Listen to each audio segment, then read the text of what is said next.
I never imagined that betrayal could creep into your home so quietly, hiding beneath the surface of ordinary days, until one day it explodes like a storm that tears apart the life you thought was safe. For years, I believed in the man I married. I believed in the vows we made, in the family we built, in the sacrifices we endured together. I was 36, a mother of one, and I thought I had done everything right: steady job, careful savings, a quiet suburban life built around the promise of our daughter's future. But promises, I would learn, mean nothing when they are built on lies. Our daughter was 12, standing on the edge of adolescence with her bright brown eyes filled with questions about the world.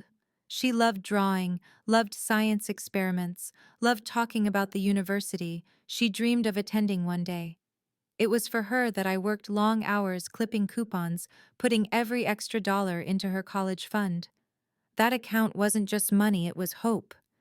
It was my guarantee to her that no matter how cruel life could be, she would never be denied the chance to dream. And then in one shattering night, that guarantee vanished. It began with a phone call.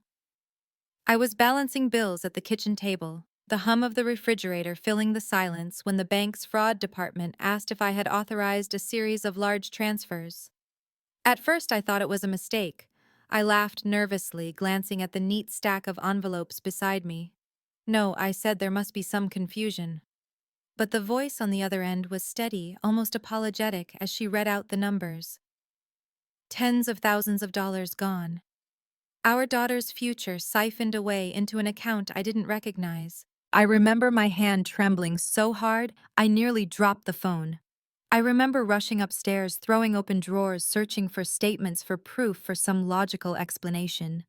And I remember the sinking realization as I pieced it together: it wasn't a stranger who had stolen from us. It was my husband. When he came home that night, smelling faintly of cologne that wasn't his, I confronted him. The words tumbled out of me: fear, confusion, rage, betrayal. He didn't deny it. He didn't even flinch. He leaned against the doorway, arms crossed, and told me with chilling calmness that he had borrowed the money, that I was overreacting, that it was his right as much as mine to decide how to use it. But the truth soon surfaced. He hadn't borrowed it. He had spent it on someone else: lavish gifts, trips, dinners, an apartment. He had siphoned away the savings meant for our daughter's education and handed it to a mistress half my age. The days that followed were a blur of devastation. I couldn't eat. I couldn't sleep. I lay awake at night listening to the sound of my daughter's breathing in the next room, wondering how I would ever explain to her that the man she called father had stolen her future. How could I tell a 12-year-old that the person she trusted most had chosen someone else over her dreams? But before I could gather the courage, she found out on her own. I will never forget the look in her eyes when she came to me holding a printed bank statement she had found in the office drawer. She didn't cry, she didn't scream. She simply asked in a voice far too steady for her age, "Why would he take this from me?" My heart broke in ways I didn't know were possible. I wanted to shield her, to protect her from the truth, but she was too smart, too aware. She had always been observant, always noticing the details others overlooked. And now, faced with betrayal, she turned that sharp gaze on the man who had hurt us. In the weeks that followed, I expected her to retreat, to crumble under the weight of loss. Instead, she became quietly determined. She started asking questions about bank accounts, about receipts, about passwords. At first, I thought it was just her way of processing the pain of trying to understand. But then I realized she was doing something far more remarkable. She was fighting back. I discovered her late one night at the kitchen table, her small hands typing furiously on the laptop, her eyes narrowed with focus. She had created a spreadsheet tracking every withdrawal, every suspicious charge, connecting the dots in ways that stunned me. She showed me the trail that led directly to the mistress's apartment, the dates that lined up with business trips her father had claimed to take, the gifts purchased with money meant for her books and tuition. "This isn't just about the money, Mom," she said softly. "He thought we wouldn't notice. He thought he could erase us. But I won't let him." Her words shook me to my core. Here was my daughter, barely 12, stepping into a battlefield no child should ever have to face. And yet there was a strength in her I couldn't deny. Slowly, I began to see a plan forming in her young mind. She started saving screenshots, printing receipts, hiding files in folders marked with ordinary names. She spoke little, but when she did, her words carried the weight of someone who had already lost too much to remain silent. Meanwhile, my husband grew bolder. He flaunted his absences, spent nights away without explanation, treated me with cold disdain. When I tried to confront him, he brushed me off, calling me paranoid, ungrateful, dramatic. He believed he had stripped me of power, that I was too broken to stand against him. What he didn't realize was that our daughter had already begun dismantling his lies piece by piece, and as I watched her torn between pride and heartbreak, I realized something profound. Sometimes the strongest warriors are not the ones who shout the loudest, but the ones who quietly gather truth until the moment they are ready to strike. The days after my daughter confronted me with the bank statements became some of the darkest of my life. I moved like a ghost through the house, keeping up appearances, making her breakfast, driving her to school, folding laundry. But inside, I was unraveling. Every corner of our home seemed to whisper of betrayal: the chair where he once read bedtime stories to her, the dining table where we had shared birthdays, the framed family photographs that now felt like cruel illusions. At night, I lay awake, staring at the ceiling, replaying every sign I had ignored. The late nights at the office, the unexplained withdrawals, the sudden bursts of defensiveness when I asked about money. How had I not seen it sooner? How had I allowed the man I trusted most to dismantle the life we had built right under my nose? The shame was unbearable, but the guilt was worse. Because no matter how many times I reminded myself that I hadn't stolen the money, that I hadn't betrayed anyone, I still felt like I had failed my daughter. I was her mother. I was supposed to protect her. And yet, she was the one protecting me. One evening, I found her in her room, bent over her desk, her face illuminated by the glow of her laptop. She had always been a quiet child, more comfortable with books and puzzles than crowds, but there was a new intensity in her posture, a stillness that both frightened and amazed me. "What are you doing?" I asked softly, not wanting to intrude. She looked up, her eyes steady. "I'm just making sure he doesn't get away with it." On her screen were spreadsheets, neatly organized, color-coded in ways that made my head spin. She had tracked every transaction for the past 2 years, matching dates and amounts with his supposed work trips. She had even highlighted charges that matched luxury stores I had never set foot in. My chest tightened. "Sweetheart, you shouldn't have to do this." She shook her head, her voice calm but firm. "Mom, he took from me. He thought I wouldn't understand, but I do. If you can't fight him right now, I will." Her words hit me like a tidal wave. It was as if she had stepped into a role no child should ever have to fill, becoming not just my daughter, but my ally, my partner in survival. I wanted to tell her to stop, to close the laptop, to go back to being 12. But I also knew I couldn't take this from her. It was her way of taking back power, of refusing to be erased by his choices. In the weeks that followed, her quiet investigation grew sharper.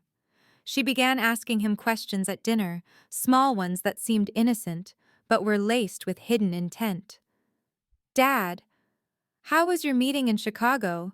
she asked one evening, her fork twirling pasta. His eyes flickered just for a second, before he launched into a story. Later, she showed me the receipts she had found, proving he had been in New York that same weekend, checking into a hotel with his mistress. It was terrifying and awe-inspiring watching her chip away at his facade. Each discovery cut me open again, but it also lit a fire I thought had gone out in me. She was reminding me that silence was not survival. Silence was surrender. Meanwhile, my husband grew more brazen. He stopped pretending, stopped covering his tracks. He would leave for entire weekends, coming home with excuses so flimsy they were almost insulting. When I confronted him, he scoffed, accusing me of being dramatic, paranoid, ungrateful. But our daughter saw through him in ways even I struggled to. One Saturday, while he showered, she slipped his phone into her room and mirrored his messages onto her laptop, using apps I didn't even know she understood. Hours later, she showed me the proof messages, dripping with affection for his mistress, promises of vacations, plans to siphon even more money from our accounts. I felt sick, but she looked at me with calm determination. "Mom, we need to be ready. He thinks we're weak. He thinks we're blind, but he doesn't know that we see everything." Her words steadied me like nothing else could. For the first time since the betrayal began, I felt a flicker of strength returning. We weren't powerless. We weren't victims. We were preparing for a fight he never expected. One evening, after she had gone to bed, I sat alone in the living room, the documents she had collected spread out across the coffee table. Bank statements, screenshots, printed receipts, highlighted timelines. I stared at the evidence of his betrayal and felt rage flood through me. But beneath the rage was something deeper pride. Pride that my daughter had refused to crumble. Pride that she had inherited a resilience I hadn't even realized I possessed. Still, I wrestled with the ethics of it all. She was 12. 12. What kind of childhood was this gathering evidence against her own father? What scars would this leave on her? Would she ever trust again? Love again? Believe again? One night I broke down. I sat on the edge of her bed as she slept, tears streaming down my face. I whispered apologies into the darkness, telling her how sorry I was that she had to carry this weight. But in the stillness, she stirred her hand, reaching out to grasp mine, even in sleep, as if to remind me we were in this together. As the evidence mounted, my daughter began to suggest strategies. "We can't just confront him, Mom," she said one night, her voice steady. "He'll lie, he'll twist it. We need to make sure when we show this it's undeniable." I realized then that she wasn't just collecting proof, she was planning justice. Quietly, meticulously, she was building a case that would not only expose him, but protect us. The thought terrified me, but it also gave me hope. Because for the first time, I could see a future where we weren't trapped in his shadow, where his betrayal didn't define us. Still, the tension grew heavier with each passing day. He sensed something shifting. His temper flared more easily, his words sharper, his presence in the house colder. There were nights when I wondered if he could sense the walls closing in, if he could feel the quiet rebellion growing under his own roof. And through it all, my daughter remained steady, her small shoulders carrying a weight far beyond her years. She had become my anchor, my reminder that we were not powerless. What I didn't know then was just how far she was willing to go and how one shocking move would change everything forever. The night everything shifted was one of those ordinary evenings that should have faded into memory without consequence. I had cooked a simple dinner: roasted chicken, steamed vegetables, rice. My husband sat across from me, scrolling on his phone while chewing, his attention barely on us. Our daughter sat quietly, eyes flicking between us, her fork scraping softly against her plate. The silence in the room was thick, broken only by the sound of his phone buzzing with messages he tried but failed to hide. I watched him, my heart torn between rage and exhaustion. I wanted to scream, to throw the phone across the room, to demand he look at his daughter and explain why her future meant so little to him. But I had learned by now that screaming changed nothing. He would only twist my words, call me hysterical, accuse me of ruining family peace. That night, though, my daughter had other plans. She excused herself from the table, taking her plate to the sink. I thought she was heading upstairs, retreating into her room the way she often did. Instead, she returned with her laptop, her small face set with a determination that sent chills down my spine. She placed it squarely on the dining table, turning the screen toward him. "Dad," she said, her voice steady but sharp, "I know everything." On the screen were the files she had been gathering for weeks: bank statements, receipts, screenshots of messages, hotel bookings, transfers to the mistress's account. It was all laid out in meticulous order, undeniable and damning. She had even organized it into a presentation, each slide more cutting than the last. My husband froze, his fork halfway to his mouth. For the first time in months, I saw something other than arrogance flicker across his face: panic. He slammed the laptop shut, his voice rising. "What the hell is this? You went through my things. You're 12 years old. Do you think you understand money? Do you think you understand life?" But she didn't flinch. She looked him straight in the eye. "I understand enough to know you stole my future, and I'm not going to let you get away with it." I sat frozen, my breath caught in my throat. My daughter's courage was like a spotlight in the darkness, exposing every corner of his betrayal. She was fearless in a way I hadn't been, refusing to be silenced or gaslit. He tried to recover his tone, shifting to mocking laughter. "Oh, so now you're some kind of detective. This is ridiculous. Your mother put you up to this, didn't she? She's always been paranoid, always trying to make me the bad guy." My daughter shook her head. No, she didn't. You did this all by yourself. His face hardened. You think anyone will believe a child over me? You think this will hold up anywhere? And then she revealed the part I hadn't known, the move that left even me speechless. I already sent copies, she said, her voice calm, almost chilling in its certainty. To Grandma, to Aunt Lisa, to your boss, to the lawyer Mom talked to. Silence fell over the room like a bomb had gone off. He stared at her, his mouth opening but no sound coming out. His face flushed, veins bulging at his temples. I thought for a terrifying second that he might lash out physically. I was already half rising from my chair, my body ready to protect her, when she added quietly, "If anything happens to me or Mom, everyone already has the evidence. You can't erase it. It's too late." The words landed with the force of a hammer. He sat back slowly, his chest heaving, the fight draining from him as the realization sank in. She had outmaneuvered him completely. His 12-year-old daughter had trapped him in a corner he couldn't escape from. That night, he stormed out of the house, slamming the door so hard the walls rattled. We didn't know if he would come back or what he would do. My hands shook as I held my daughter, whispering how proud I was, how sorry I was, how much I loved her. But she didn't cry. She just held me back and said, "It's okay, Mom. We're going to be okay now." In the days that followed, the fallout began. Family members called, furious and heartbroken. His boss scheduled a meeting that he couldn't talk his way out of. The lawyer I had tentatively reached out to now had everything needed to move forward with divorce proceedings. The house was quieter without him, but it wasn't peaceful yet. There was still tension, still the fear of what he might try next. He sent angry messages blaming me, blaming her, calling us ungrateful, manipulative liars. But the power in his words was gone. We had the truth, and the truth was louder than his rage. For me, the breaking point came not when he left, but when I realized how close I had come to letting silence destroy us. I thought staying quiet would protect her. I thought enduring would keep her safe.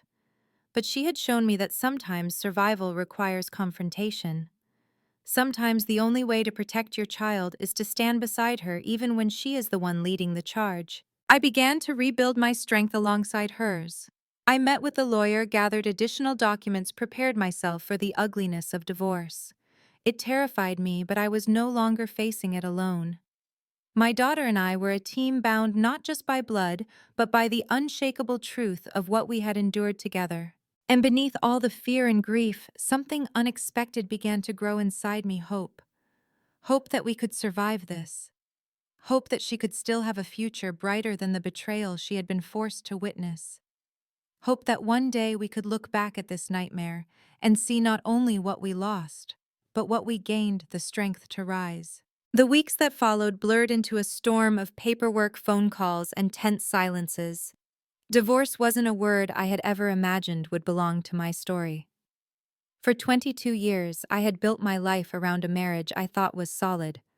And now everything was being dismantled: our bank accounts, our assets, our home, our trust. The lawyer assured me that my daughter's meticulous records were invaluable.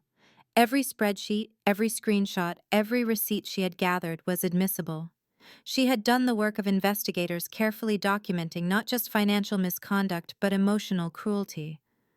My husband had stolen from his own child, and now the evidence was too strong to ignore. Still, walking into that courtroom for the first time felt like stepping onto a battlefield without armor. I wore my plainest black dress, the one that made me feel steady, and held my daughter's hand so tightly I thought I might crush it. She was too young to be there, but she insisted. "Mom," she whispered, "he needs to see me. He needs to know I'm not afraid of him anymore." When we entered, he was already there, sitting at the opposite table with his lawyer. He looked polished as always, his tie perfectly knotted, his hair neatly combed. But there was something in his posture, something brittle, as though the confidence he once wielded like a weapon had begun to crack. He avoided looking at us at first, his eyes fixed on the stack of papers before him. The judge called the case to order, and suddenly our private nightmare became a matter of public record. His lawyer argued first, painting him as a devoted husband who had merely made financial mistakes, as if siphoning $75,000 into a mistress's account could ever be a mistake. He tried to portray me as unstable, emotional, driven by vengeance. But when it was our turn, the truth cut sharper than any lie. My lawyer presented the files our daughter had gathered line by line, date by date, every stolen dollar accounted for. The judge's expression hardened with each piece of evidence. And then my daughter asked if she could speak. I wanted to stop her. I wanted to shield her from the weight of that room, from the eyes of strangers judging her pain. But she looked at me with such steady resolve that I knotted my throat too tight to form words. She walked to the stand, her small figure dwarfed by the chair, her voice trembling only at first. Then it grew stronger. She spoke of saving allowance money for her future, of listening to me talk about the college fund, with hope in my voice, of the night she discovered the truth. She explained how she had tracked the transactions, how she had pieced it together, when the adults in her life were too broken or too blind. He thought I wouldn't understand, she said, her voice clear and unwavering. But I did, and I don't think a father should take away his child's dreams. The silence that followed was deafening. Even his lawyer seemed momentarily lost for words. I looked at my husband then, and for the first time I saw something in his eyes I hadn't seen in years: shame. When cross-examined, he tried to regain his footing, tried to sneer and belittle her. But every time he spoke, he only revealed more of his arrogance. The judge cut him off sharply at one point, reminding him that this was not about wounded pride, but about theft, betrayal, and the future of a child. The day stretched on, arguments volleyed back and forth, but the tide had already turned. The evidence was too overwhelming, the lies too transparent. By the end, his lawyer was scrambling, reduced to pleading for leniency rather than proclaiming innocence. When the judge finally delivered the ruling, it felt like the world itself held its breath. My husband was found guilty of financial misconduct, ordered to repay the stolen funds with penalties. Custody was awarded solely to me. He was stripped of access to our accounts, his credibility in ruins. And then the words that still echo in my memory. This court acknowledges the extraordinary clarity and courage shown by the minor child in bringing these actions to light. Without her diligence, this injustice might have continued unchecked. Tears burned my eyes as my daughter squeezed my hand. She had done it. She had saved us. But victory didn't taste sweet, not entirely. There was grief, too. Grief for the years wasted, the trust broken, the innocence lost. Divorce is never just about legal papers. It is about the death of something you once built your life upon. That night, when we returned home, the house felt emptier than ever. His things were gone, his presence erased. And yet the silence wasn't suffocating this time. It was healing. We sat on the living room floor, eating takeout, laughing weakly through our exhaustion. For the first time in months, the laughter felt real. I looked at her, my brave, brilliant daughter, and realized she had carried me when I couldn't carry myself. I was supposed to be her shield, but she had become my sword. In the weeks after the trial, whispers spread through the community. Some people avoided me, embarrassed by the scandal. Others reached out with quiet support. But I didn't care about gossip anymore. I had learned whose voices mattered and whose didn't. Slowly, I began to rebuild. I took on more hours at work, managed the accounts, planned carefully for our future.